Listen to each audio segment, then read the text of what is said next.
अस्सलाम वालेकुम everyone and welcome to new video.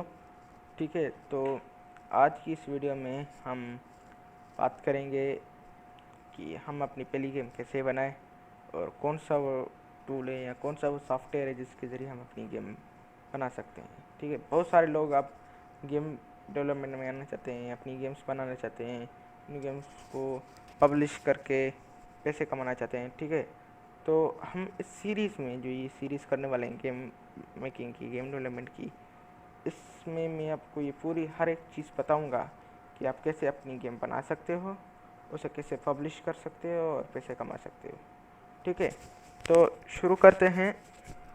या हम एक गेम इंजन डाउनलोड करेंगे। अब कौन सा गेम इंजन डाउनलोड करना है? बहुत सारे गेम इंजन हैं। ठीक है, लेकिन हम जो डाउनलोड करेंगे वो है गोडोट गेम इंजन। इसकी लिंक मैंने डिस्क्रिप्शन में दे दिए, या आप डायरेक्ट सर्च कर सकते हैं। ठीक है, जब आप वेबसाइट खोलोगे तो यहाँ पे डाउनलोड का बटन होगा, क्लिक कीजिए। फिर यहाँ पे आपको दो वर्जन्स मिलेंगे, स्टैंडर्ड एंड मोनो वर्जन। जो स्टैंडर्ड वर्जन है वो एक इंस्टॉलर है, यानी कि आपको इंस्टॉल करना पड़ेगा ये गेम इंजन।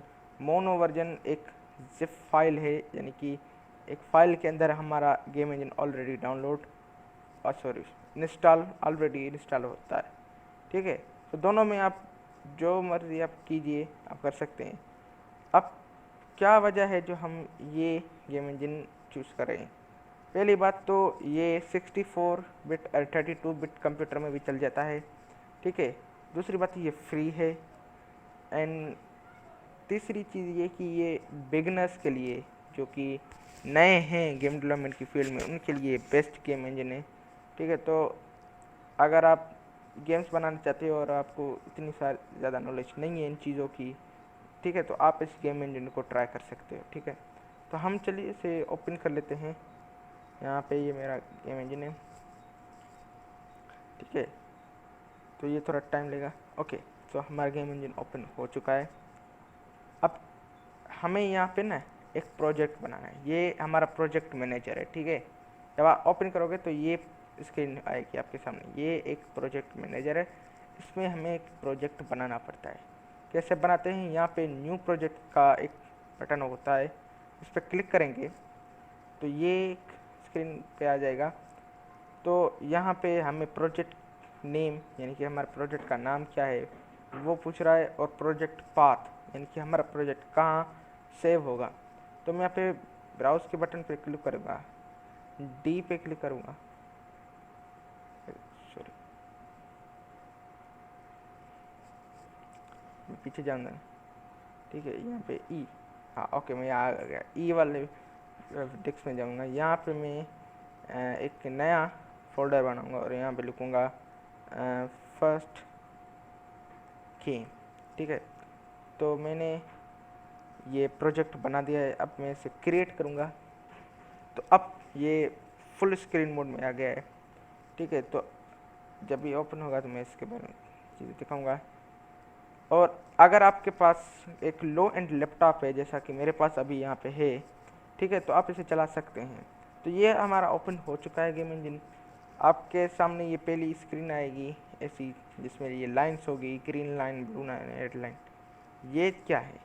ये एक्चुअली एक्सिस है, यानी कि जो पॉइंट्स होती हैं ना, 3 डायमेंशनल पॉइंट्स, ये वो है। जो रेड वन है वो है एक्स एक्सिस। ठीक है, और जो ब्लू कलर है वो है वाई एक्सिस, और जो ग्रीन कलर है वो जेड एक्सिस है। ठीक है, तो हम इन चीज़ों की आगे चल कर बात करेंगे। फ़िलहाल हम और चीज़ों के बारे में बात कर लेते हैं। साइड में आए, जो यहाँ पे ब्लू, रेड और ग्रीन, इन तीनों का इन तीनों से कोई ताल्लुक़ नहीं है, ये अलग चीज़ें हैं। ठीक है, तो मैं बताता हूँ। एक्चुअली ये है हमारा सीन, जहाँ पे हमारे जितने भी सीन होते हैं, गेम्स के लेवल्स होते हैं, वो यहाँ पे हम क्रिएट करते हैं। ठीक है, नीचे है फाइल सिस्टम। हमारे पास जो एसेट्स होते हैं जिनका हम इस्तेमाल करते हैं गेम बनाने के लिए, वो सारे फाइलें यहाँ पे हम रखते हैं। ठीक है, और ये है इंस्पेक्टर। यहाँ जितनी भी सीन्स में हम, ये जो सीन है ना, यहाँ हम बनाते हैं अपने लेवल, उनकी जो प्रॉपर्टीज़ होती है ना, वो यहाँ हम इंस्पेक्टर पे करते हैं। जितनी भी हमें प्रॉपर्टीज़ अगर चेंज करनी हो किसी की, तो वो हम यहाँ इंस्पेक्टर कर सकते हैं। तो और ये जो ऊपर है 2D 3D आपको दिख रहा है, ये है 2 डायमेंशनल। ठीक है, हम चाहे तो एक 2D गेम बना सकते हैं या फिर एक 3D गेम बना सकते हैं। ठीक है, और यह एक स्क्रिप्ट है, यहाँ पे हम अपनी गेम की स्क्रिप्ट लिखते हैं ताकि हमारी गेम थोड़ी अच्छी लगे। और ये एसेट लैब, यहाँ पे आप एसेट्स को डाउनलोड कर सकते हो और उन्हें इंपोर्ट कर सकते हो डायरेक्ट अपने फाइल सिस्टम में। तो अब सवाल आता है कि हम कौन सी गेम बनाएं। बहुत सारे स्टूडेंट्स ऐसे जो गेम डेवलपमेंट जब सीखते हैं ना, तो वो 3D से शुरू करते हैं, लेकिन वो सही समझ नहीं पाते, फिर छोड़ देते हैं। तो इसलिए हमें पहले 2D गेम डेवलप 2D को समझना पड़ेगा।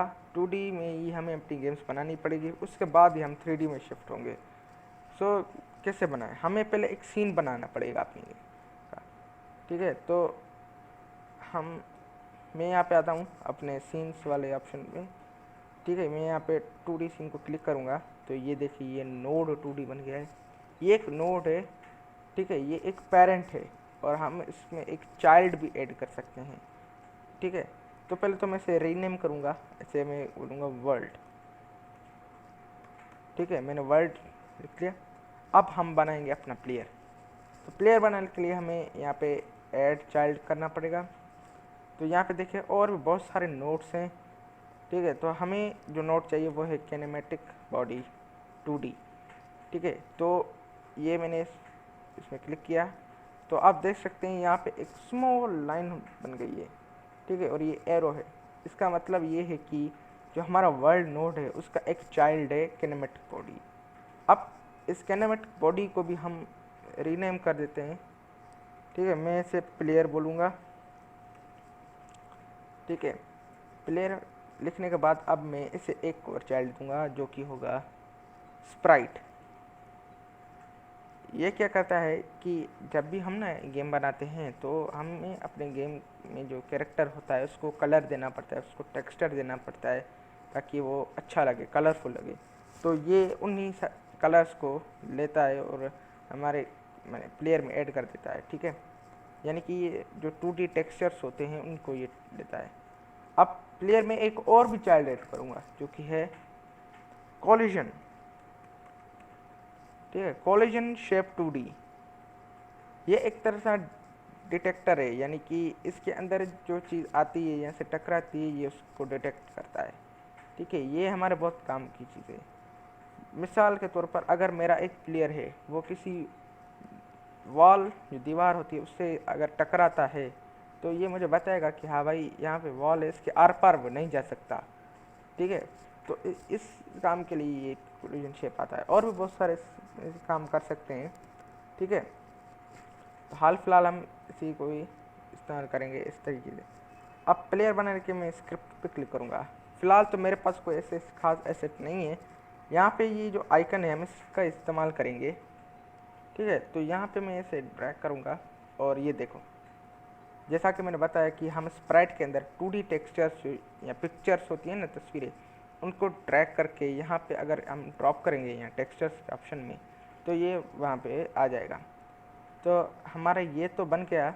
अब हम इसे एक शेप देंगे। ठीक है, हम इसमें कॉलिजन लगाएंगे और कॉलिजन जो शेप होगा वो होगा एक रेक्टेंगल शेप। तो मैं इसे थोड़ा ऐसे बड़ा करूँगा और साइड से भी थोड़ी लेंथ बढ़ाऊँगा। ठीक है, तो इसमें कॉलिजन भी आ गया।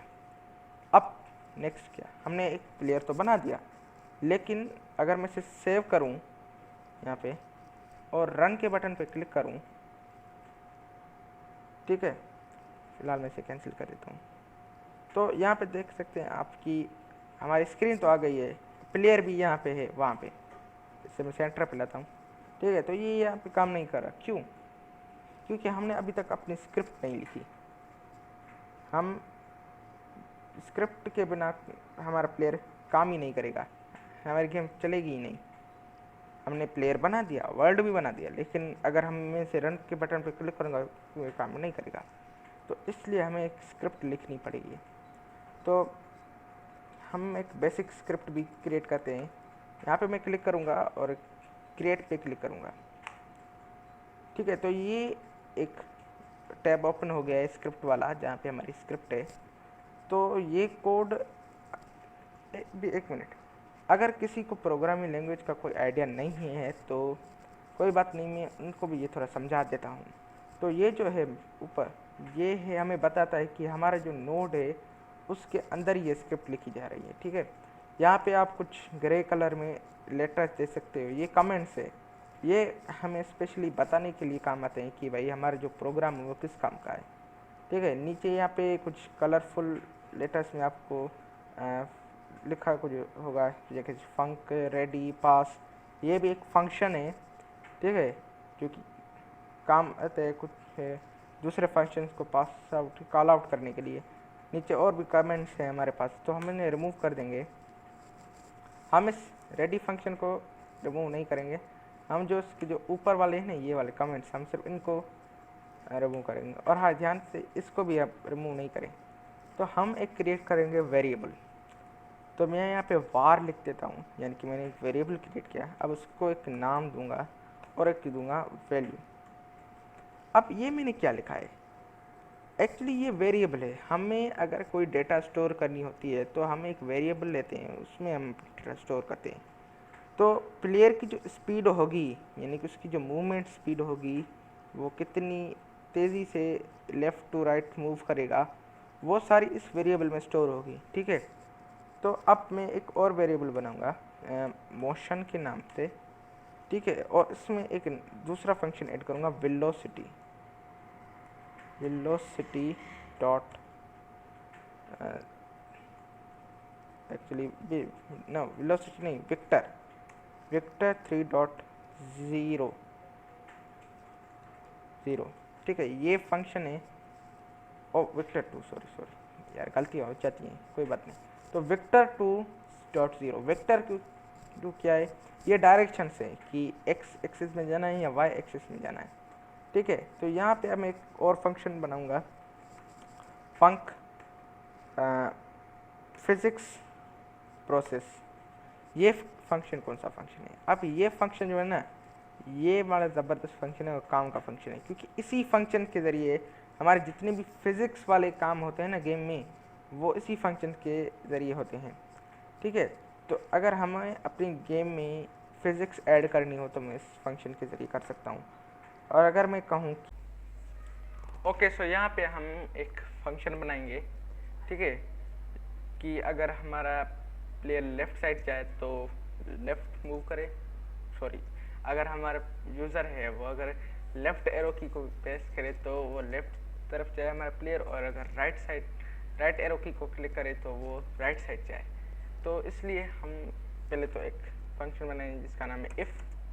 ठीक है, स्टेटमेंट देंगे, if input dot is underscore action pressed. ठीक है, तो ये स्टेटमेंट है, अगर कि मेरा लेफ़्ट बटन प्रेस हो, लेफ़्ट एरो की प्रेस हो तो मेरा जो प्लेयर है वो लेफ़्ट साइड जाए, और अगर राइट एरो की प्रेस्ड हो तो राइट साइड जाए। तो यहाँ पे मैं लिखता हूँ UI अंडरस्कोर लेफ़्ट। ठीक है, ओ सॉरी, एक्चुअली मैंने कोटेशन मार्क देना भूल गया। ठीक है, यहाँ पे नीचे ही चलते हैं, और ये रहा UI लेफ़्ट को मैं क्लिक करूँगा, और यहाँ पे ऐसे ये 2 डॉट्स मैंने दिए, और उसके बाद यहाँ पे लिखूँगा मूव अंडरस्कोर एंड कोलाइड। ये एक दूसरा फंक्शन है जिसका हम इस्तेमाल करेंगे अपने प्लेयर को मूव कराने के लिए। यहाँ पे मैं क्लिक करूँगा तो यहाँ पे 2 पैरेंथेसिस ओपन हुई है, 2 ब्रैकेट्स ओपन हुई है। ठीक है, यहाँ अंदर लिखूँगा मैं विक्टर, ये सेम फंक्शन है जो हमने ऊपर लिखा था। ठीक है, यहाँ पे मैं ये लिखूँगा, उसके बाद लिखूँगा एक दूसरी पैरेंथेसिस दूँगा। इन दोनों पैरेंथेसिस के अंदर मैं अब कोड लिखूँगा कि नेगेटिव स्पीड, जो कि स्पीड फंक्शन है, उसको हम कॉल आउट कर रहे हैं। ठीक है, वो जो हमने वेरिएबल स्टोर किया था, वो जो डेटा हमने स्टोर की थी, अपनी स्पीड स्टोर की थी अपने कंप्यूटर में, वो अब हम कॉल आउट कर रहे हैं। ठीक है, अब मैं मल्टीप्लाई करूँगा इससे डेल्टा फंक्शन से। डेल्टा फंक्शन हमारे गेम इंजन के अंदर एक फंक्शन है जो कि हमारे स्पीड जो है ना, उसको जो टाइम होगा ना, जितने टाइम हम अपने प्लेयर को स्क्रीन पर दिखाएंगे उस टाइम से मल्टीप्लाई करेगा। उसके बाद यहाँ पे मैं एक कॉमा देता हूँ और यहाँ पे 0.0 लिखूँगा। मैं सेव करूँगा और यहाँ पे जब मैं रन के बटन पर क्लिक करूँगा तो होपफुली हमारा कैरेक्टर मूव कर रहा होगा। ठीक है, ये मूव कर रहा है एंड कॉन्ग्रेचुलेशंस, आपने एक प्लेयर बना दिया है, एक सिंपल सा प्लेयर बना दिया जो कि लेफ्ट मूव कर रहा है।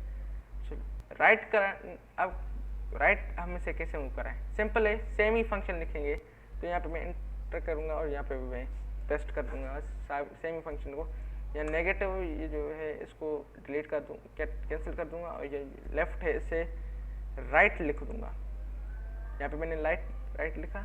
अब मैं इसे सेव करके रन करूँगा तो होपफुली हमारा ये भी काम करेगा। ओके, तो इसने भी काम किया, ये भी राइट और लेफ्ट राइट मूव कर रहा है, लेकिन आप देख रहे हैं कि स्पीड इतनी खास नहीं है।